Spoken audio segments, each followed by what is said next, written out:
네, 우리 계속해서 요나서 말씀을 우리가 함께 나누고 있는데요. 오늘 벌써 네 번째 말씀입니다. 요나의 기도라는 제목으로 우리가 함께 말씀 나누겠습니다.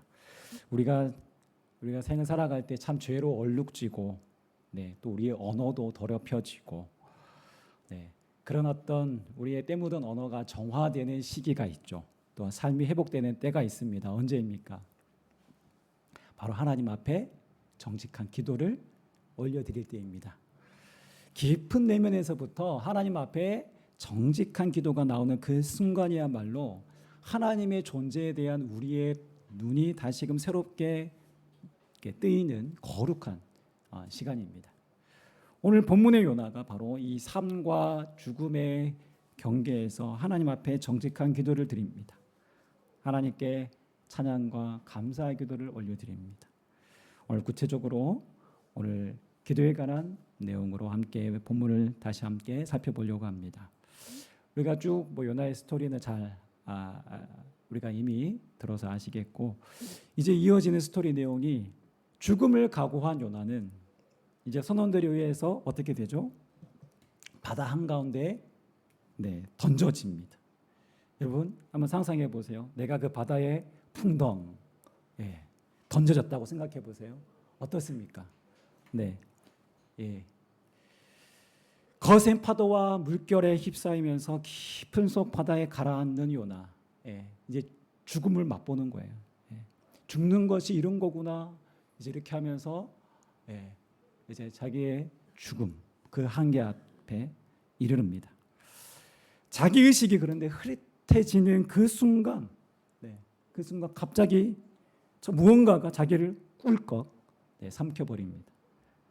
큰 물고기. 성경에는 딱 보면 고래처럼 생겼죠. 뭐 고래라고는 정확하게 명시하지 않았습니다. 그래서 이게 뭔지 몰라요. 그 큰 물고기가 상어인지 고래인지 잘 모릅니다. 아무튼 하나님이 보내신 큰 물고기가 요나를 삼킵니다. 요나는 당연히 죽은 줄 알았는데 정신을 차리고 눈을 떠보니까 큰 물고기 뱃속인 거예요. 우리 하나님 정말 예측 불가능하신 분 아니십니까? 때로는 유머러스한 분이시지 않습니까, 여러분? 어떻게 요나를 저 큰 물고기를 통해서 삼키려고 하셨는지, 인간의 상상력을 뛰어넘는 분이십니다. 요나를 살리는데 그냥 살리는 것이 아니라 이렇게 큰 물고기를 준비하셔서 요나를 살리십니다. 여러분 생각해 보세요. 큰 물고기가 우연히 요나가 탄 배를 지나가다가 요나가 던져지는 그 순간 요나를 꾹 삼킨 것이 아니라 요나가 던져질 타이밍을 정확하게 하나님께서 아시고 큰 물고기에게 명하셔서 그때 야 너 요때 입을 크게 벌려. 이 타이밍 놓치면 안 돼. 하나님께서 이 물고기에게 정확하게 명령하신 거예요. 그렇죠? 이 모든 것이 여러분 하나님의 철저한 계획, 하나님의 뜻, 하나님의 시나리오대로 지금 이루어진 것입니다. 보세요. 나는 우리가 지난주에 살펴본 것처럼 스스로 죽음을 선택했습니다. 이 모든 상황을 그저 끝장내려고 죽음을 선택했습니다. 이제 죽었다고 그래서 생각했는데 눈을 떠보니 어디입니까? 물고기 뱃속이에요. 조금 상상력을 한번 좀 여러분 동원해서 이 본문 한번 보세요. 여러분 내가 지금 물고기 뱃속에 들어갔다고 생각해 보세요. 어떻습니까? 일단 깜깜합니다. 아무것도 보이지 않습니다. 여러분 물고기 뱃속에 무슨 빛이 있나요? 아무것도 없습니다. 깜깜합니다. 아마 여기가 물고기 뱃속인지, 여기 보면 수월이라는 표현이 나오거든요. 수월은 무덤을 의미합니다. 그러니까 처음에 여기가 물고기 뱃속인지도 몰랐을 거예요. 그냥 죽음. 죽고 나서 마치 그 사후 세계, 내가 지금 어디 있는 거지? 감을 지금 못 잡고 있었을 거예요. 한동안은. 여기가 어디지? 그리고 물고기 뱃속은 어떻습니까? 쾌적합니까? 네. 온갖 코를 찌르는 온갖 악취가 진동했겠죠. 얼마나 역겨웠고 아마 숨쉬기조차 숨을 틀어막을 수도 없는 상황이지만 숨쉬기조차 힘든 아마 그런 상황이었을 거예요. 얼마나 고통스러웠겠습니까? 그리고 큰 물고기가 바닷속에서 가만히 있습니까? 네. 먹이를 먹거나 바닷물이 입으로 들어오면 요나가 있는 곳으로 이렇게 뭔가가 왈칵왈칵 넘어오고 요나가 피할 수도 없어요.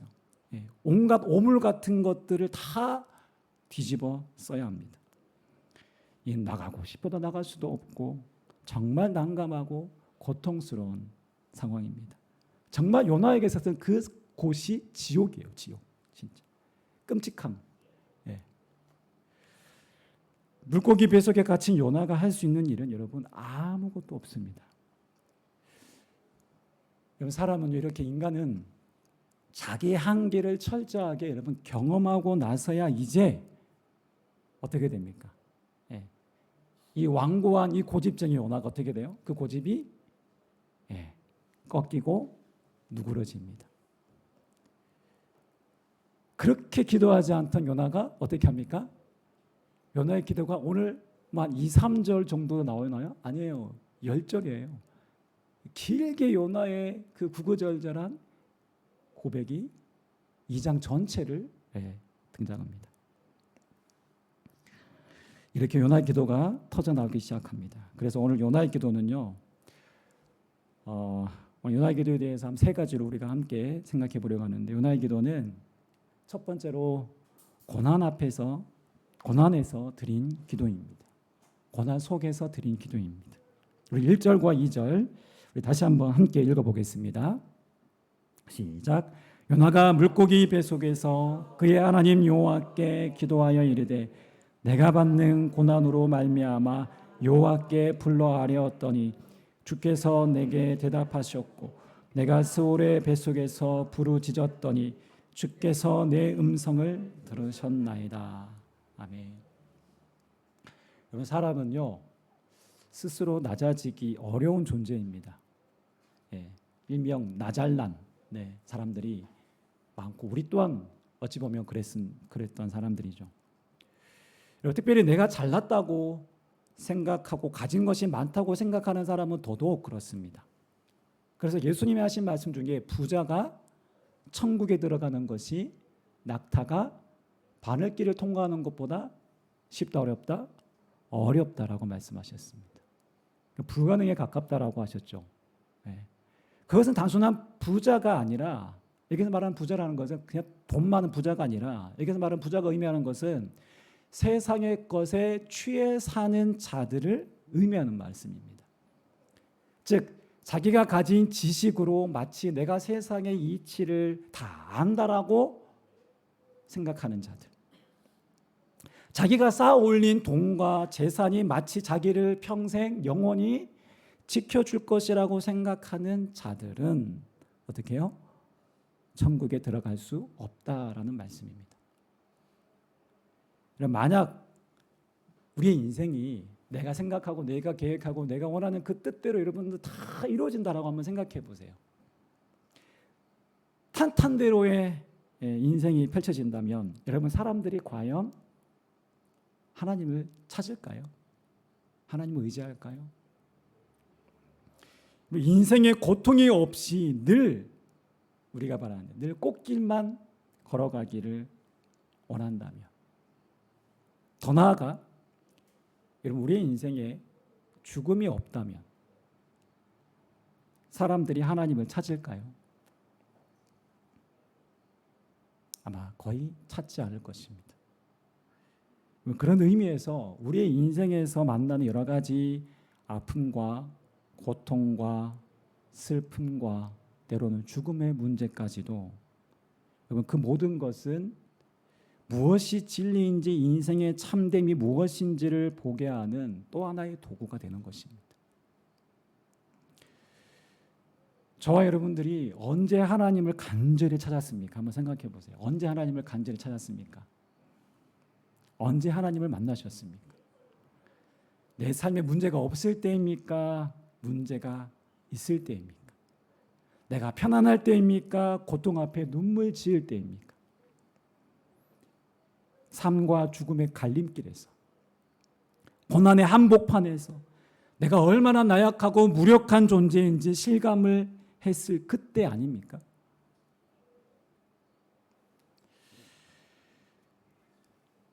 우리에게 잘 알려진 그 러시아 위대한 작가가 있죠. 문호, 대문호라고 불리는 도스토옙스키라는 분을 아마 잘 들어서 아실 것입니다. 위대한 이 작가의 삶은 고통이 참 많았습니다. 아픔이 참 많았습니다. 어린 시절부터 고난의 연속이었어요. 그 어머니는 신앙이 참 깊으신 분이었고, 근데 그 반면에 아버지는 그 어머니를 때리는 폭군이었습니다.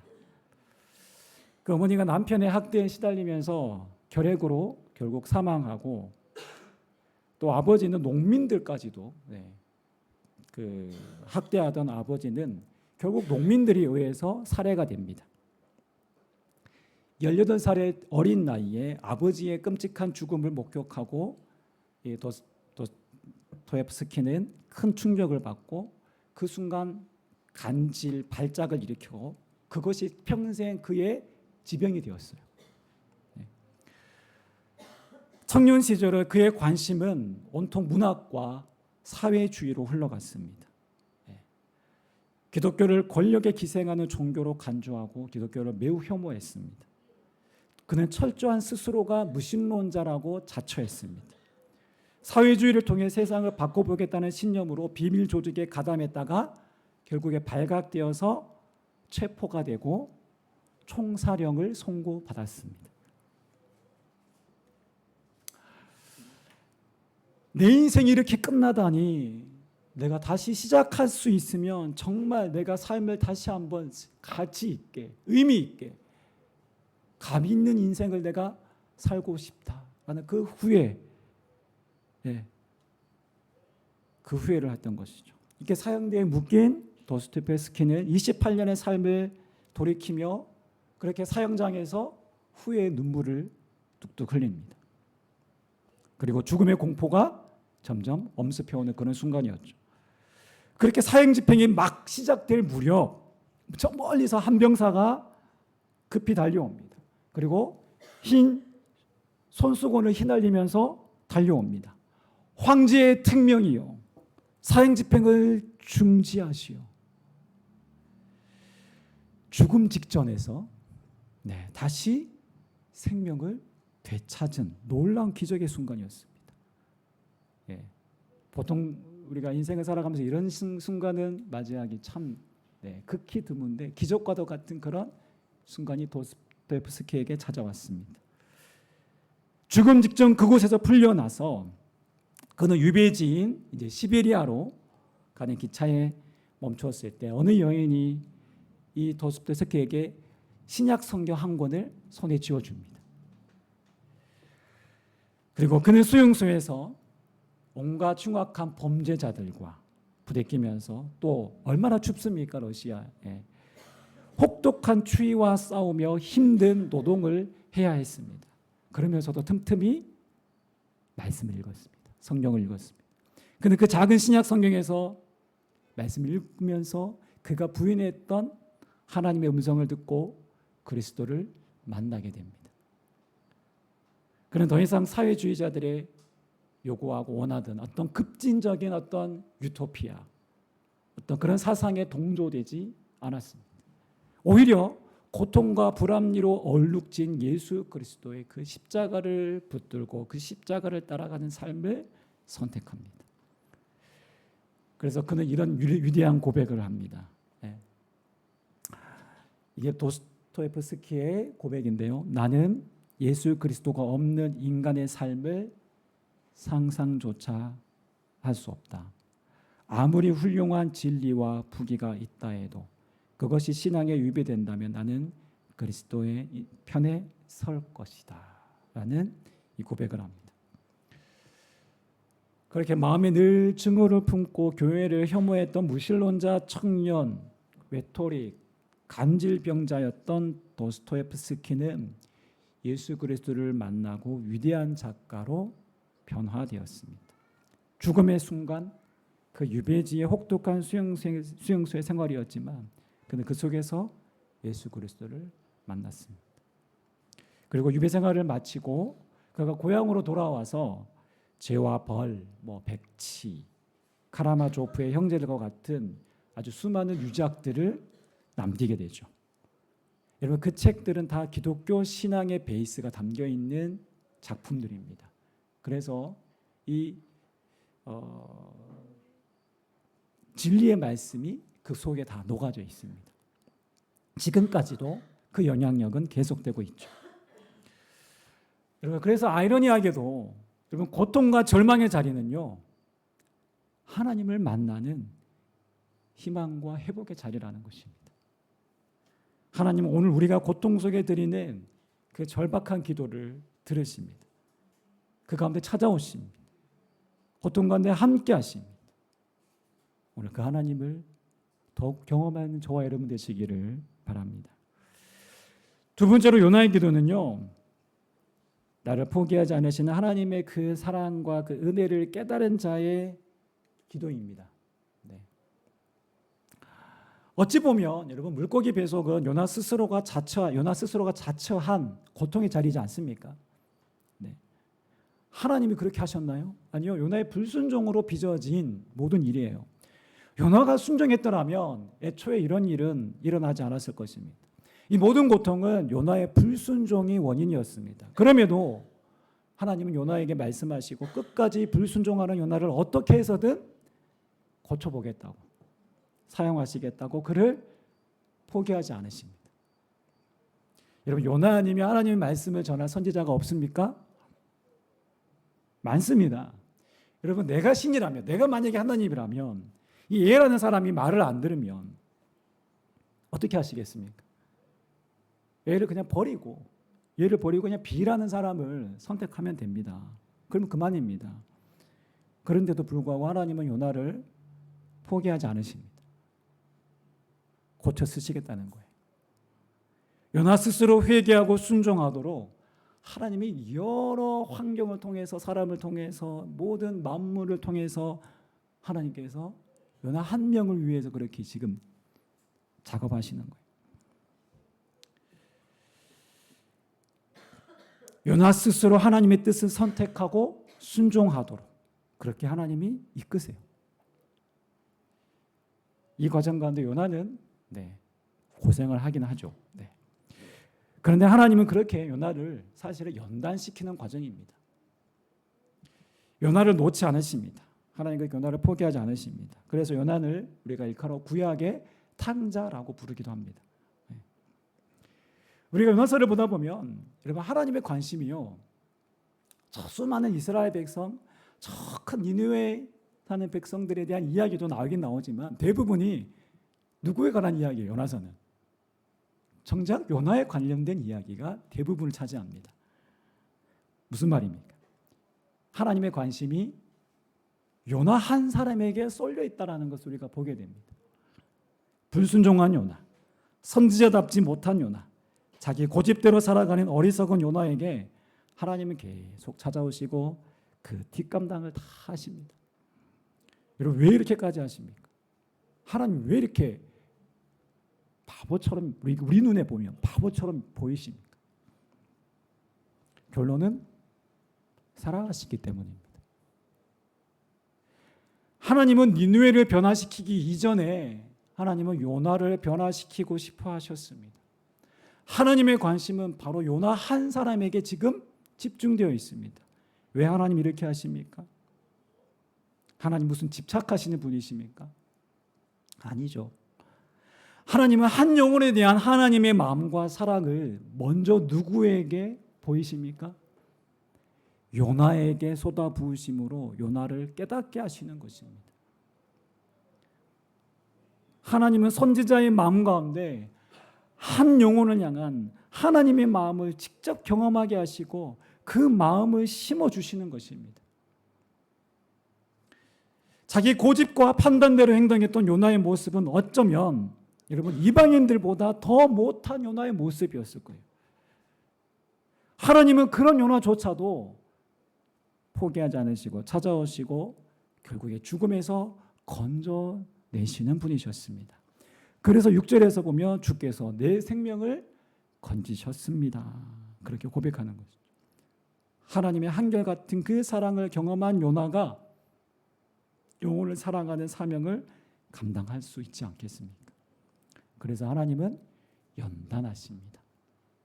우리를 때로는 훈련하시고 여러 환경을 통해 우리를 다듬어 가시고 우리를 지금도 빚어 가십니다. 때로는 내 입장에서는 하나님, 이 상황이 마음에 들지 않는다라고 돌아갈 수 있어요. 내가 마음에 들지 않는 사람들이 하나님께 돌아갈 수 있어요. 그러나 이 모든 것은 하나님이 허락하신 환경이고 하나님께서 우리를 지금도 빚어가시는, 연단하시는 과정이라는 것입니다. 제가 예전에 미국의 기독교 작가이자 목회자인 맥스 루케도 이 목사님의 책을 참 좋아해서 여러 권 읽었는데요. 그 중에서 예수님처럼이라는 책을 참 좋아했습니다. 그 책의 표지에도 표지에 적혀 있는 그 글귀가 지금도 오랫동안 제 마음에 남아 있습니다. 이런 말씀입니다. 하나님은 당신을 있는 그대로 사랑하신다. 그러나 그대로 두시지는 않는다. 당신이 변화되기 원하신다. 예수님처럼. 네. 청년 시절에 저는 이 말씀의 한 구절이 계속 마음에 남아 있었습니다. 이런 하나님은요, 우리가 어떤 존재인지 알면서 우리의 때묻고 죄악 덩어리였던 우리의 모습들, 그럼에도 우리를 있는 그대로 우리 모습을 그대로 사랑하십니다. 우리는 누군가에게 감추고 싶은 모습이 있지 않습니까? 수치스럽고 부끄러운 모습, 그렇게 죄로 얼룩진 모습이 있습니다. 우리의 고집과 여전히 어느 부분에서는 요나처럼 지금도 어찌 보면 불순종하고 있는 모습도 있을 수 있습니다. 그러나 하나님은 우리를 있는 모습 그대로 어떻게 한다고요? 사랑하십니다. 그러나 우리를 그대로 두시지는 않으십니다. 우리가 주님 닮아가도록 변화시켜 가십니다. 변화되기를 원하십니다. 여러분, 사랑하니까 변화시키고 싶고, 여러분 사랑하니까 때로는 매를 드시는 것입니다.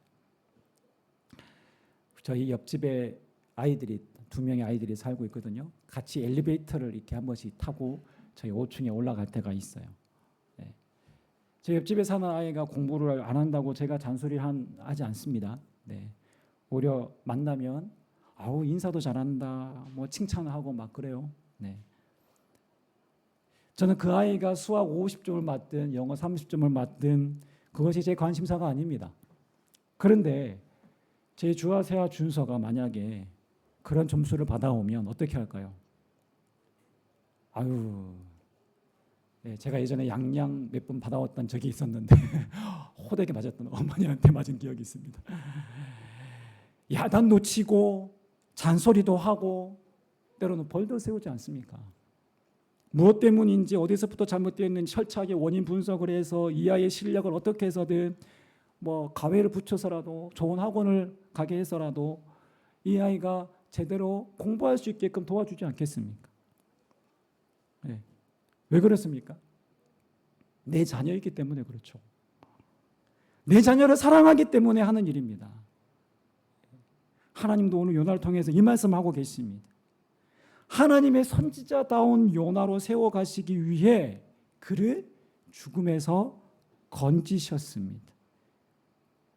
그리고 요나는 물고기 뱃속에 있지만 하나님께서 나를 죽이시려는 것이 아니라 나를 구원하셨구나. 하나님이 나를 사랑하셨구나. 하나님 나를 포기하지 않으셨다라는 그 사실을 그 캄캄한 물고기 뱃속에서 깨달았기에 이렇게 하나님을 찾고 하나님을 부르는 것입니다.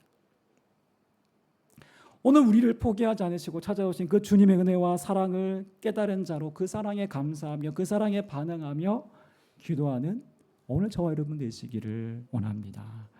우리 마지막으로 요나의 기도는 하나님의 응답을 확신하는 기도입니다. 우리 7절을 우리 한번 세 번역으로 우리 함께 읽어보겠습니다. 우리 7절 말씀입니다. 시작. 7절 말씀이 없나요? 제가 읽겠습니다. 내 목숨이 힘없이 꺼져갈 때에 내가 주님을 기억하였더니 나의 기도가 주님께 이르렀으며 주님 계신 성전에까지 이르렀습니다. 자, 여기 보시면 내 목숨이 힘없이 꺼져갈 때에 내가 주님을 기억하였더니, 우리 개역개정에는 생각하였더니라고 되어 있거든요. 네. 이 말은 곧 요나가 물에 빠지고 의식이 희미해지고 있는, 정신이 몽롱한 상태까지 이르렀다는 거예요. 이러다 죽는 거구나라고 이제 그렇게 힘없이 목숨이 꺼져갈 그때에 요나가 하나님의 이름을 부를 힘조차 없어 속으로 하나님을 생각했는데 그것이 어떻게 되었다고요? 그 기도가 성전에 이르는 기도가 되었다. 주님이 들으시는 기도가 되었다라고 고백하는 거예요, 지금. 즉 하나님을 찾을 때 비로소 길이 열린다라는 것을, 건지시는 하나님을 경험한다는 것을 이 요나가 깊이 경험한 것입니다. 깨달은 것입니다. 나의 기도가 주님께 이르렀고 주님 계신 성전에까지 이르렀습니다라고 고백합니다. 오늘 본문에 보시면 완료형입니다. 바로 기도 응답의 확신입니다. 요나는 나를 건지시는 나의 하나님, 이 못난 불순종한 나조차도 사랑하시고 구원하시는 이 하나님의 은혜를 발견하자 그는 하나님과의 멀어졌던 관계가 친밀함으로, 그래서 오늘 6절에 보시면 나의 하나님으로 고백합니다. 요나서에 처음 등장하는 고백입니다. 하나님을 이제는 나의 하나님으로 고백하는 거예요. 저 멀리 계신 하나님이 아니라 이젠 나의 하나님으로, 지금 나를 붙드시는, 구원하신, 나를 건지신 하나님을 실제적으로 경험하자 그 요나가 나의 하나님으로 고백한 것입니다. 이런 나를 구원하신 하나님의 은혜를 깨닫고 이제 하나님을 신뢰하게 된 것이죠. 우리 기도가 응답된다라는 것을 아는 것은 매우 중요합니다. 하나님이 나의 기도를 들으신다라는 확신이 약하거나 그 확신이 없다면 우리의 기도 동력이 사라집니다. 아마 기도의 자리에 나오는 것조차 힘듭니다. 아마 기도조차 하기가 어려울 것입니다. 우리가 조금 이따 함께 부를 찬양이긴 한데 우리가 잘 아는 찬양이죠. 주만 바라볼지라. 후렴 가사에 어떻게 되어 있습니까? 어둠에 밝은 빛을 비춰주시고 너의 작은 신음에도 어떻게 하시니? 응답하시니. 너는 어느 곳에 있든지 주를 향하고 주만 바라볼지라. 하나님 어떤 분이시라고요? 너의 작은 신음조차도, 그 신음에도 응답하시는 하나님. 여러분 믿으세요? 나의 아픔과 나의 작은 신음하는 기도를 하나님이 다 듣고 계신다는 것입니다. 우리는 이 확신으로 기도해야 합니다. 하나님이 들으시면 좋고 아니면 말고, 이건 믿음의 기도가 아닙니다. 늘 우리의 모든 삶의 순간순간 하나님의 임재 가운데 우리가 코람데오라고 하죠. 라틴어로 하나님 앞에서, 하나님의 임재 앞에서 오늘 나의 숨쉬는 모든 호흡하는 모든 순간 모든 환경 가운데 하나님이 함께 하신다. 하나님 나를 붙드시고 나를 인도하신다라는 그 임재 의식 속에 살아갈 때 우리는 죄를 멀리할 수 있고 더불어서 하나님 말씀에 더 깊이 순종할 수 있는 것입니다. 그래서 우리는 어떤 고통과 때로는 두렵고 정말 끔찍하고 지옥 같은 상황에서도 누구의 이름을 불러야 됩니까? 하나님의 이름을 불러야 합니다. 내 영혼이 지쳐 기도할 힘조차 없을 때 여러분 속으로라도 하나님을 생각하며 기억하며 하나님의 이름을 불러야 합니다. 하나님 도와주세요. 여러분 자녀를 키우면서 어떤 말이 참 듣기 기분 좋으세요? 어떨 때 신이 나세요? 저는요 저희 둘째가 어느 날 식탁에서 참치 캔을 따는데 이게 안 되는 거예요. 이 아이의 힘으로는 안 되는 거예요. 아빠 도와주세요. 네. 그 말을 듣는데 저는 참 기분이 좋더라고요. 아빠 도와주세요. 이 아이가 아빠에게 도움을 요청할 때. 오늘 요나는요, 요나의 기도가 거창하거나 뭐 대단한 기도가 아닙니다. 네. 기진맥진하여서 아무 말도 할 수 없는 그 죽음의 직전, 그 고통의 순간에 하나님이라고 부른 거예요. 주님 도와주세요. 주님 살려주세요. 라고 부른 거예요. 하나님께서 나의 내면에서부터 간절히 호소하는 그 마음의 중심을 아시고 응답하셨습니다. 건지셨습니다. 살리셨습니다. 다시금 하나님께서 사명자로 그 길을 걸어갈 수 있도록 하나님께서 다시 한번 회복시키신 사건입니다. 오늘 말씀 정리하겠습니다. 오늘 요나의 기도는 삶과 죽음의 경계에서 드린 절박한 기도였습니다. 어떤 고통의 상황에서도 하나님을 부르짖기 바랍니다. 그리고 나를 죽기까지 사랑하시는 그 아버지의 마음을 알아 여러분 그 사랑에 반응하며 주님 앞에 나아가는 우리의 기도가 되길 원합니다. 또 우리의 작은 신임에도 응답하시는 하나님이시라는 그 확신을 품고 그 믿음대로 될지어다라고 말씀하시는 그 주님을 기억하며 확신하며 기도하는 저와 여러분 되시기를 주님 이름으로 축원합니다. 기도하겠습니다.